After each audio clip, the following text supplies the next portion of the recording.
मित्रांनो, पत्रकारांनी विचारलेले थेट प्रश्न आणि त्याला मुख्यमंत्र्यांनी दिलेली उत्तर हे जर तुम्ही ऐकले तर आपल्या राज्याचा जो कारभार आहे तो किती नियोजन शून्य पद्धतीने चालू आहे हे तुम्हाला समजल्याशिवाय राहणार नाही. कारण पत्रकारांनी थेट प्रश्न विचारलेले आहेत आणि थेट उत्तराची अपेक्षा ही मुख्यमंत्र्यांकडून किंवा सरकारकडून ही त्यांची होती. परंतु ज्या प्रकारची उत्तर मुख्यमंत्र्यांनी त्या ठिकाणी दिलेली आहेत त्यावरून एक गोष्ट मात्र समजते की कोणत्याही पद्धतीचं नियोजन त्या ठिकाणी झालेलं नाही किंवा जे काही कर्जमाफी हा तो विषय त्यांनी घेतलाच नाही.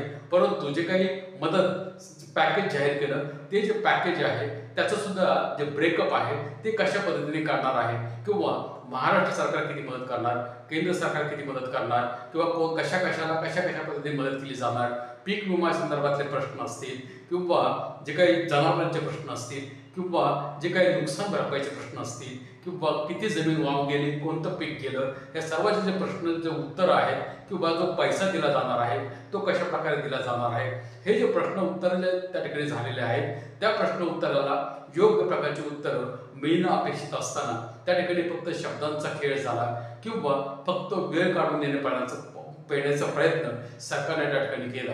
आणि म्हणून हे जे प्रश्न उत्तर त्या ठिकाणी झाले ते तुम्ही ऐका, म्हणजे तुम्हाला नक्की सरकार कशा प्रकारे काम करते आणि सरकारकडे जो काही मदतीचा दृष्टिकोन कशा प्रकारचा आहे किंवा असंवेदनशीलपणा कशाला म्हणतात हे तुम्हाला समजल्याशिवाय राहणार नाही. आणि म्हणून हा जो पहिला प्रश्न आहे जो मुख्यमंत्र्यांना विचारला आणि त्यांनी जे उत्तर दिलं ते तुम्ही ऐका आणि त्यानंतर आपण बोलूया. साहेब, हे 61,000 कोटीच्या पॅकेजपैकी आपण केंद्र सरकारकडे किती मागणी करणार आणि दुसरं असं आहे की 2019ला कोल्हापूर सांगलीचा दुष्काळ असेल किंवा 2022 चे कॉम्पेन्सेशन होतं तर एनडीआरएफच्या नॉर्म्सपेक्षा आपण दुपटीने किंवा तिपटीने कॉम्पेन्सेशन दिलं होतं. इथे जरी 10,000 रुपये आपण वाढवले असतील तरी ते फक्त रबीच्या पिकांना मिळणार आहे आणि रबीची पिकं ही 1/3 असतात फक्त खरीपाच्या. याचा अर्थ फक्त 1/3 शेतकऱ्यांना ते कॉम्पेन्सेशन 10,000चं जे आहे ते मिळणार. पहिली गोष्ट, आतापर्यंतच्या दिलेल्या सगळ्या पॅकेजपेक्षा मोठं पॅकेज आहे. याचं कारण एनडीआरएफची त्या काळात जी काही रक्कम होती त्याच्यापेक्षा आता एनडीआरएफनेच रक्कम वाढवलेली आहे. दुसरं, रबीचं पीक घेतो की नाही घेत हा भेद न करता 100% शेतकऱ्यांना 10,000 रुपये हेक्टरी आम्ही देतो. कारण आमची अपेक्षा अशी आहे की जो रबीचं पीक घेत नव्हता तोही आता घेईल, कारण त्याचं खरीपाचं पीक हे वाया गेलेलं आहे. शेतकरी कधीच रिकामा बसत नाही, त्याच्यामुळे पाणी उपलब्ध आहे. ज्यांची जमीन खरडून गेलेली नाही असे जे शेतकरी आहेत ते रबीचं पीक घेऊ शकतात. त्यामुळे 100% शेतकऱ्यांना, जेवढे याच्यामध्ये बाधित शेतकरी आहे 65 लाखाचा आकडा तो 68 लाखापर्यंत जाणार आहे, या सगळ्या शेतकऱ्यांना आम्ही हे 10,000 रुपये देतो. म्हणून मी म्हटलं आतापर्यंत आम्ही जे दिलेले आहेत त्यातलं सगळ्यात मोठं कॉम्पेन्सेशन यावर्षी दिलेलं आहे. मित्रांनो, तुम्ही पत्रकारांनी विचारलेला थेट प्रश्न तुम्ही ऐकला आणि त्यानंतर मुख्यमंत्र्यांनी दिलेलं उत्तर तुम्ही ऐकलं. ह्याच्याबद्दल तुम्ही ताळमेळ लावायचा प्रयत्न केला. एक गोष्ट तुमच्या लक्षामध्ये येईल, 2 प्रश्न त्या पत्रकारांनी विचारले. पहिला प्रश्न हा विचारला की केंद्र सरकार किती मदत करणार, राज्य सरकार किती मदत करणार, आणि दुसरा प्रश्न होता की 19 मध्ये महापूर आला, 22 मध्ये महापूर आला, त्यावेळेस जे एनडीआरएफचे जे निकष होते त्याहीपेक्षा दुपटीने किंवा तिपटीने त्या ठिकाणी महाराष्ट्र सरकारने मदत केली आणि आपण यावेळी जी मदत करत आहोत त्याच्या तरी 10,000 रुपये वाढवले असले तरी परंतु त्याच्यामधून किती लोकांपर्यंत मदत पोहोचेल याच्या बाबतीमध्ये साशंकता आहे. अशा प्रकारचा थेट प्रश्न हा त्या ठिकाणी मुख्यमंत्र्यांना विचारलेला होता. त्याचं जेव्हा उत्तर त्यांनी त्या ठिकाणी दिलं त्यावेळेस त्यांनी सांगितलं की ह्यावेळेस जे आपलं पॅकेज आहे ते सर्वात जास्त, आजपर्यंत सर्वात जास्त ऐतिहासिक पॅकेज आहे आणि सर्वात जास्त यावेळेस आपण मदत करत आहोत. की त्यामुळं सगळ्यात प्रथम पॅकेज कितीचं आहे हा प्रश्न त्या ठिकाणी नव्हता, परंतु त्यांनी सांगितलं की सर्वात जास्त आपण देत आहोत. आणि त्यांनी सांगितलं की जे एनडीआरएफचे जे निकष होते पहिले होते ते एनडीआरएफनेच बदललेले आहेत, परंतु त्यांनी हे मात्र सांगितलं नाही की पहिले निकष किती होते आणि आता निकष किती आहेत आणि त्याच्यामध्ये किती फरक पडला आणि कशा प्रकारे जी 10,000ची मदत आहे ती त्याहीपेक्षा जास्त आहे.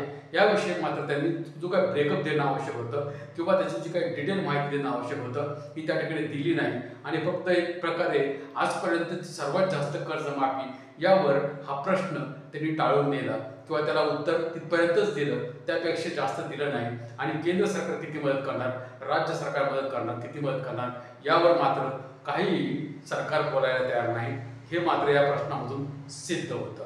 आता आपण दुसरा प्रश्न ऐकूया आणि दुसऱ्या प्रश्नामध्ये जो काही प्रश्न पत्रकारांनी विचारला त्याला मुख्यमंत्र्यांनी काय उत्तर दिलं तो प्रश्न आहे. विमा कंपन्या अनेकदा मदत करताना अतिशयोक्ती करतात आणि जी मदत मिळते ती अगदी किरकोळ असते आणि आपली जी 3 हेक्टर पर्यंतची मर्यादेची अट आहे ती विमा कंपन्यांनाच तो लागू असणार की विमा कंपन्या सरसकट सगळ्या जमिनीला पाहिजे. विमा कंपन्यांना 2 हेक्टरची वगैरे अट नसते. विमा कंपन्या जेवढ्या जमिनीचा विमा उतरला त्याच्यावर ते देत असतात.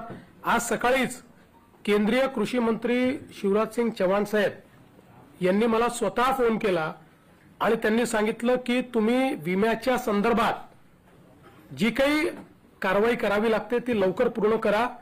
मी स्वतः विमा कंपन्यांची बैठक घेऊन त्यांनी तातडीनं योग्य कम्पेन्सेशन दिलं पाहिजे याकरता त्यांच्यावर दबाव आणेन. त्यामुळे आता आम्ही आमची जी प्रोसेस आहे जे व्हॅलिडेशन आपल्याला करून द्यावं लागतं त्या प्रोसेसला आता आपण गती दिलेली आहे. तुम्ही हा प्रश्न ऐकला. याच्यामध्ये जो विमा कंपन्याच्या बाबतीमध्ये हा प्रश्न विचारलेला आहे.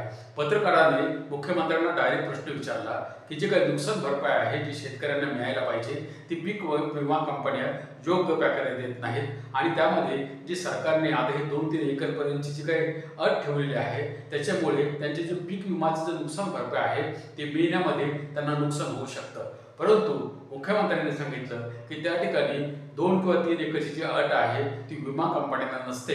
परंतु त्या ठिकाणी जे काही जितक्या क्षेत्राचा ते विमा उतरवतील किंवा जितक्या पिकांचा ते विमा उतरवतील कंपनीकडे तितकी नुकसान भरपाई जर झाली तर त्याचा जो काही नुकसान भरपाई आहे ती कंपनीला द्यावी लागते. आणि म्हणून त्यांनी सांगितलं की त्या ठिकाणी त्या जे काही 2-3 एकरची अट आहे ती विमा कंपनीसाठी नाही. मग जर ती विमा कंपनी ती अट नाही तर मग सरकारने ही 3 एकर पर्यंतची अट का ठेवली ह्याचं उत्तर मात्र पत्रकारांनी विचारायला पाहिजे होतं. ते ठिकाणी त्या ठिकाणी नाही विचारलं परंतु त्याचं सुद्धा उत्तर मिळालेलं नाही.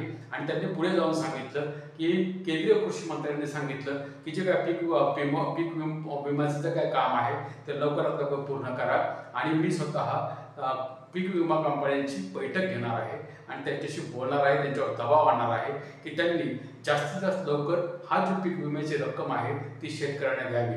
या ठिकाणी एक गोष्ट स्पष्ट होते की मुख्यमंत्री म्हणतात की मी त्या ठिकाणी मीटिंग घेणार आणि विमा कंपनीवर दबाव आणणार की त्यांनी हे लवकरात लवकर करावं. परंतु ती मीटिंग कधी होणार, कशा पद्धतीने होणार, कशा पद्धतीने हे सर्व केलं जाणार या मात्र बाबतीमध्ये त्यांनी कोणताही खुलासा त्या ठिकाणी केला नाही.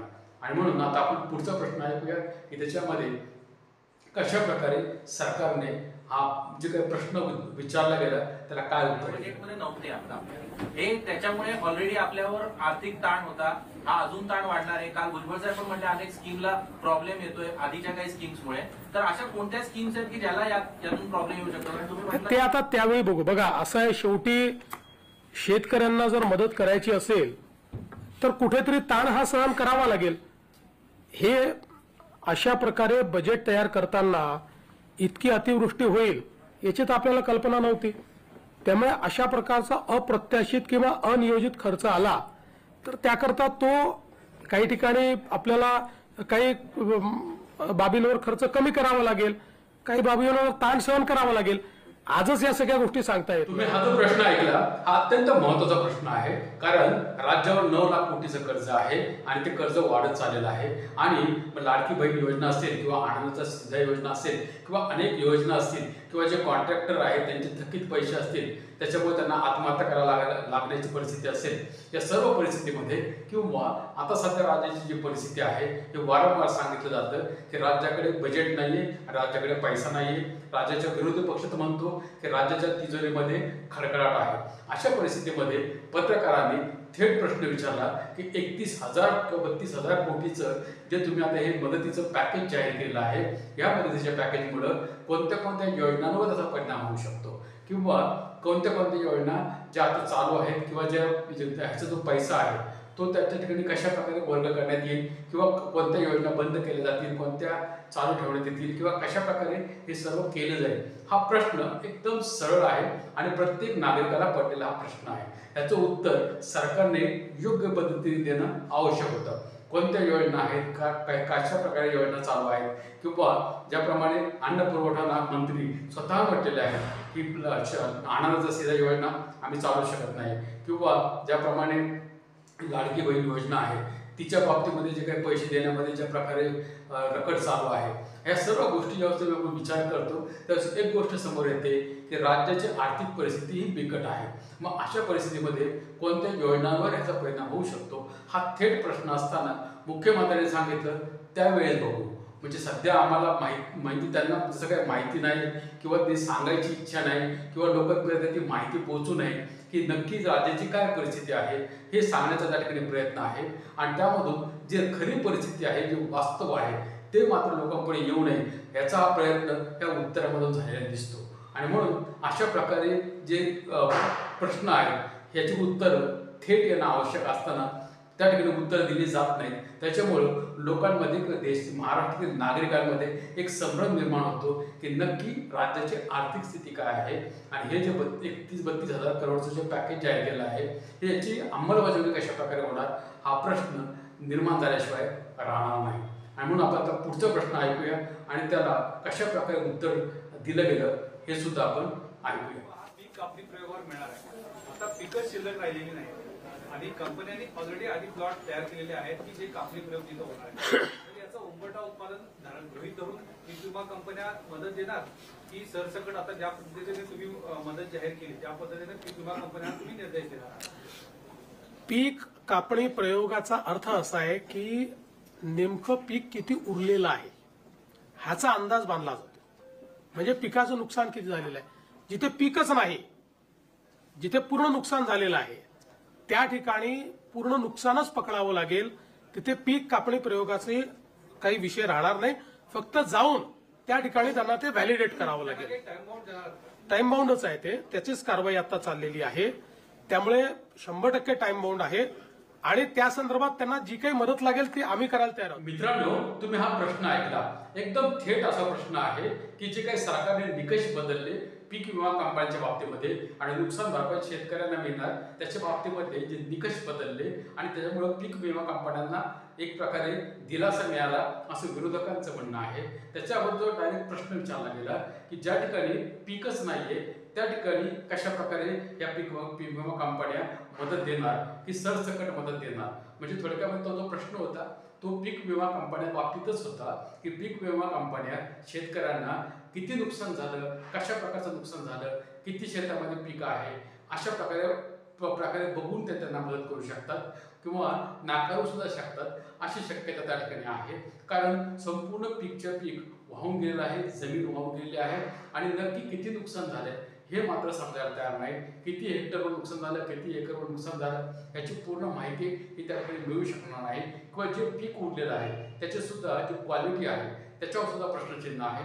असा हा प्रश्न थेट मुख्यमंत्र्यांना पत्रकारांनी विचारला. त्याचं उत्तर मुख्यमंत्र्यांनी काय दिलं तर ते म्हणतात की ज्या ठिकाणी पीक आहे त्या ठिकाणी पूर्ण धरावा लागेल, ज्या ठिकाणी पीक नाही त्याचा काय प्रश्न नाही. म्हणजे पीक जर नाहीच आहे तर त्याला हे पूर्ण द्यावं लागेल हे ते म्हणतायत. परंतु पीक विमा ते ऐकणार का हा महत्वाचा प्रश्न आहे. किंवा पीक विमा कंपन्यांना हे धरायला सरकार भाग पाडणार का हा सुद्धा प्रश्न आहे. आणि त्या ठिकाणी त्यांनी फक्त एक अर्धवट उत्तर दिलं की पीक विमा कंपन्यांना ते ग्राह्य धरावं लागेल की पूर्ण पीक नुकसान झालेलं आहे. परंतु त्याच्या बाबतीमध्ये कुठलाही निकष जे सरकारने ठरवून दिलेले आहेत किंवा असे कोणते नियम आहेत की जे अल्टरनेटिव्ह सरकारने बनवले आहेत की अशा परिस्थितीमध्ये पीक विमा कंपन्यांना आम्ही अशा पद्धतीने हे बांधील करू शकतो की तुम्ही ह्या पद्धतीने पीक कापणी कार्यक्रम जर च्या अंडर नाही तर ह्या पद्धतीने तुम्हाला नुकसान भरपाई द्यावीच लागेल. अशी कोणतीही तरतूद सरकारकडे आहे किंवा नाही याचं कोणतेही उत्तर समर्पकपणाने त्या ठिकाणी त्यांनी दिलेलं नाही, सरकारने दिलेलं नाही. आणि म्हणून पुढचा प्रश्न ऐकूया आणि त्या ठिकाणी काय प्रश्न विचारला आणि काय उत्तर सरकारने दिलं ऐकूया. आपण वर्षानुवर्ष जे नद्यांचे गळे दाबले आणि अतिक्रमण त्या नद्यांवर झाले त्याचा एक मोठा परिणाम आपल्याला परवाच्या अतिवृष्टीमध्ये आणि त्यातून आलेल्या महापुरामध्ये दिसून आलेला आहे. सरकार आता हे कम्पेन्सेशन देताना दीर्घकालीन उपाययोजना काय विचार करत आहे? कारण की जे गळे दाबले गेले, अतिक्रमण झाले त्यातून हे सगळे प्रश्न मोठ्या प्रमाणात निर्माण झालेले. तुमचं म्हणणं अतिशय योग्य आहे. केवळ नद्याच नाही, नाले जे आहेत ते अधिक महत्वाचे आहेत. नाल्यांवरच्या अतिक्रमणामुळे आज विशेषतः मोठ्या प्रमाणात पाणी जमा होणं, शहरांमध्ये पाणी शिरणं, हे जे नुकसान होणं आहे ते नाल्यांच्या, कारण ते नॅचरल फ्लोचे सगळे त्या वाहिन्या आहेत आणि म्हणून निश्चितपणे या संदर्भात एक दीर्घकालीन उपाययोजना आपण करण्याचा विचार करतो. मित्रांनो, हा जो प्रश्न आहे ना, हा सर्वात महत्त्वाचा प्रश्न आहे. कारण पत्रकारांनी थेट मुद्द्यावर बोट ठेवलेला आहे की ही जी समस्या, पुराची जी समस्या आहे किंवा शहरांमध्ये पाणी तुंबण्याची जी समस्या आहे, हे सर्व जे समस्येचे जे मूळ आहे त्या मुळावर त्यांनी हात ठेवलेला आहे आणि प्रश्न विचारलेला आहे की नद्यांपेक्षा जे काही नाले आहेत किंवा ही जी काही वाळू उपसा म्हणा किंवा इतर जे प्रकार आहेत किंवा जे ओढ्याच्या नद्या, नाले, ओढे याच्यावर जे काय अतिक्रमण झालेलं आहे, त्या अतिक्रमणामुळे या एक प्रकारे या शहरीकरणामुळे त्या ठिकाणी जे काही नद्यांचा जो प्रवाह आहे तो योग्य प्रकारे होत नाही आणि त्याच्यामुळे ह्या सर्व गोष्टी झालेल्या आहेत किंवा अशा प्रकारे वारंवार पूर येतो किंवा शहरांमध्ये पाणी तुंबतं आणि शहरामध्ये लोकांना नाहक त्रास होतो. हा जो प्रश्न आहे हा थेट प्रश्न आहे आणि ह्याचं उत्तर मुख्यमंत्र्यांनी काय सांगितलं तर ते म्हणतात की नद्यांचा मुख्य मुद्दा नाहीये. नद्या समजा 5 नद्या, जर मुंबईमध्ये परिस्थिती म्हणा किंवा पूर्ण महाराष्ट्रामध्ये जर तुम्ही विचार केला तर ज्या ज्या ठिकाणी अतिक्रमण झालेले आहे किंवा नद्यांच्या किंवा आजूबाजूचे जे ओढे किंवा जे काही ड्रेनेज सिस्टीम आहे आपल्या देशातली किंवा आपल्या राज्यातली जी ड्रेनेज सिस्टीम आहे तिचा हे फेल्युअर आहे की अशा प्रकारे प्रत्येक शहरांमध्ये आणि जेवढी पण मोठी शहरं असतील, मुंबई असेल, पुणे आहे, या सर्व शहरांमध्ये जर तुम्ही पाहिलं तर हीच समस्या आहे. आणि ही समस्या आता गावखेड्यामध्ये जी जी शहरं आता वाढायला लागलेत त्या ठिकाणी सर्व ठिकाणी हीच समस्या आहे की त्या ठिकाणची जी काही पाणीची समस्या आहे, ड्रेनेज सिस्टीम आहे ती योग्य प्रकारे केली जात नाही आणि ज्या जमिनी आहेत त्याच्यावर अतिक्रमण केलं जातं.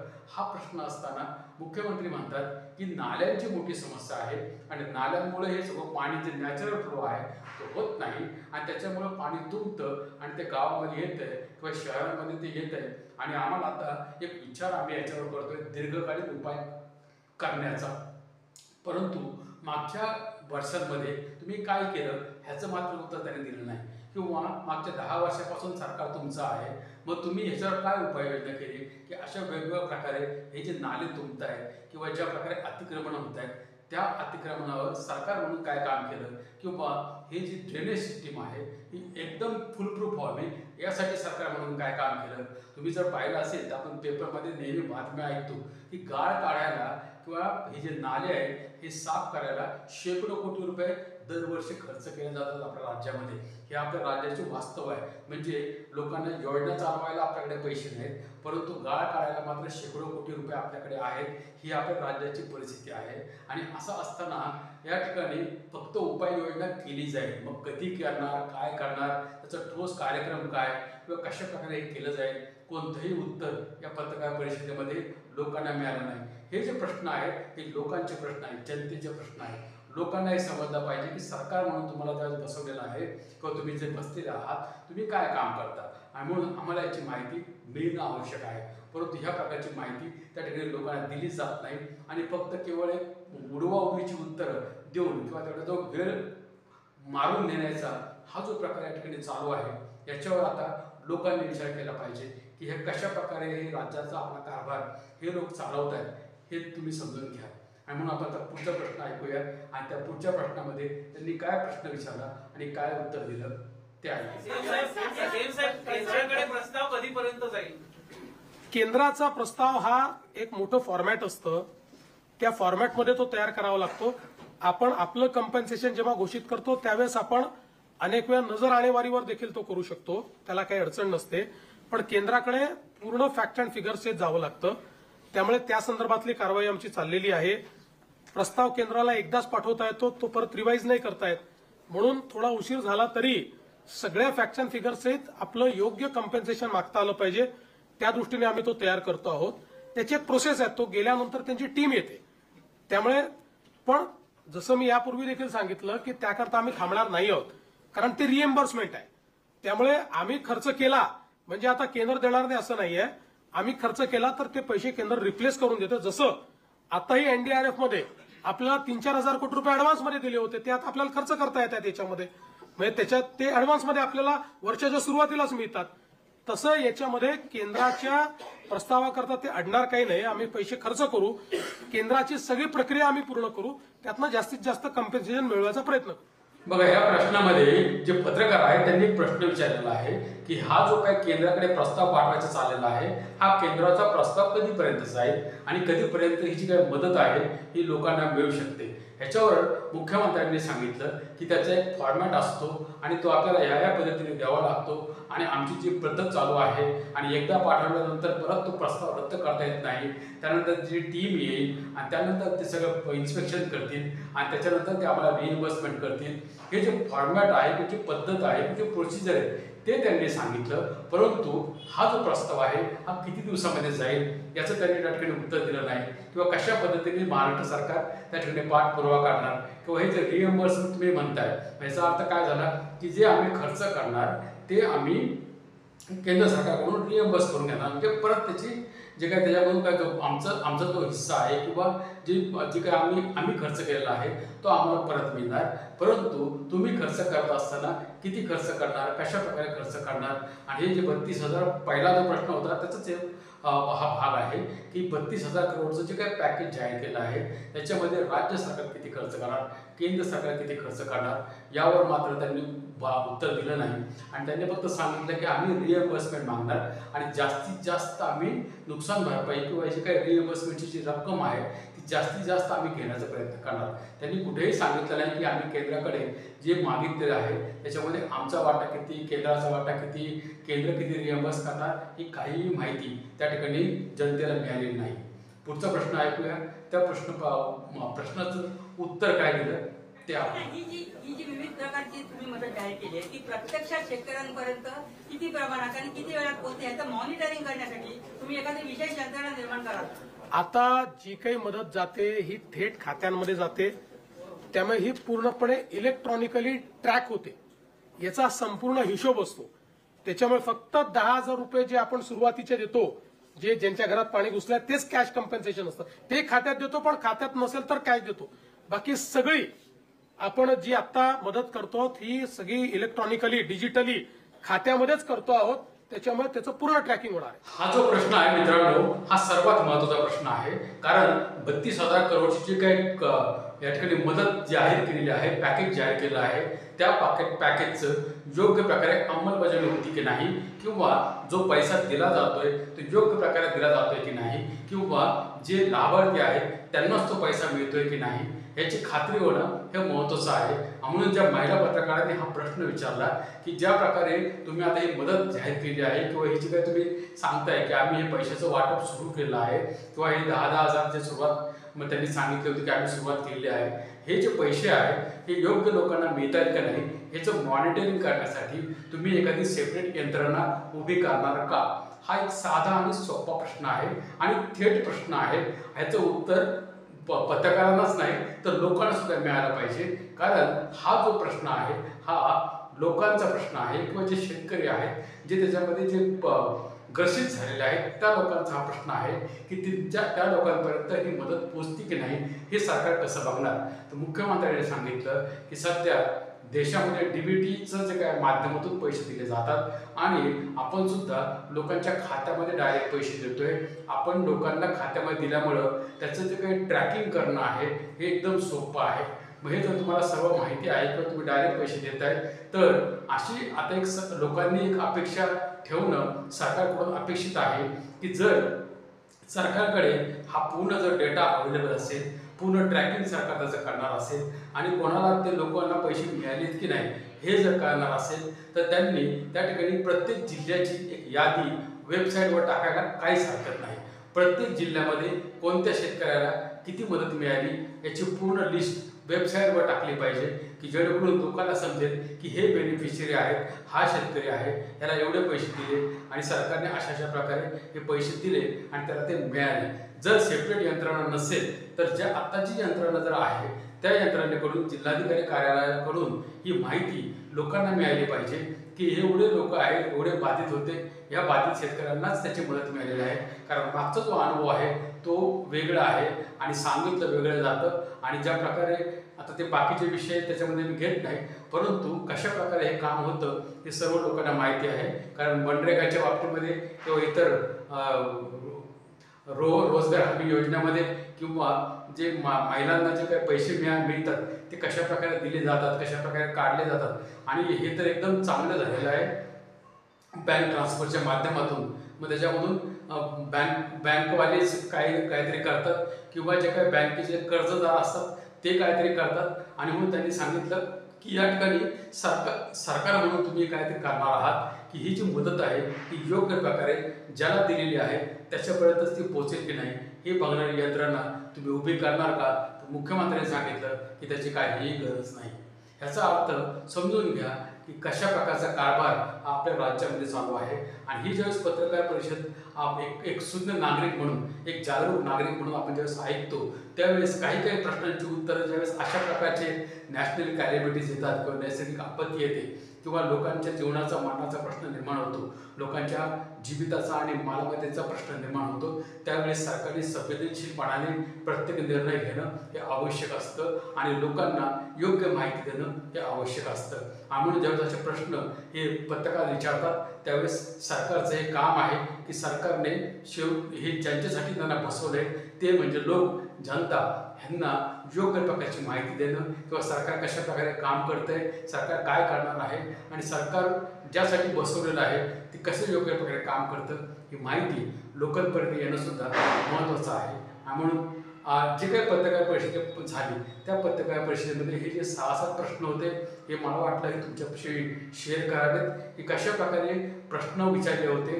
आणि कशा प्रकारे सरकारने त्याला उत्तर दिले हे तुम्हाला समजावं. आणि म्हणून त्याचं एक विश्लेषण करणारा हा व्हिडिओ मी बनवला. तुम्हाला काय वाटतं, कसा हा व्हिडिओ वाटला ते तुम्ही तुमचं मत निश्चितपणाने कमेंट करून मला सांगा. आणि काही जर तुमचे सजेशन असतील तर त्यासुद्धा तुम्ही सांगू शकता. कारण शेवटी हे राज्य आणि हा देश हा आपला आहे आणि आपल्यासाठी ही व्यवस्था काम करते. सरकार आपल्यासाठी आहे आणि म्हणून सरकारला प्रश्न विचारणं हा आपला संविधानिक अधिकार आहे, तो आपण पार पाडलाच पाहिजे. भेटूया दुसऱ्या व्हिडिओमध्ये दुसऱ्या विषयासह. धन्यवाद.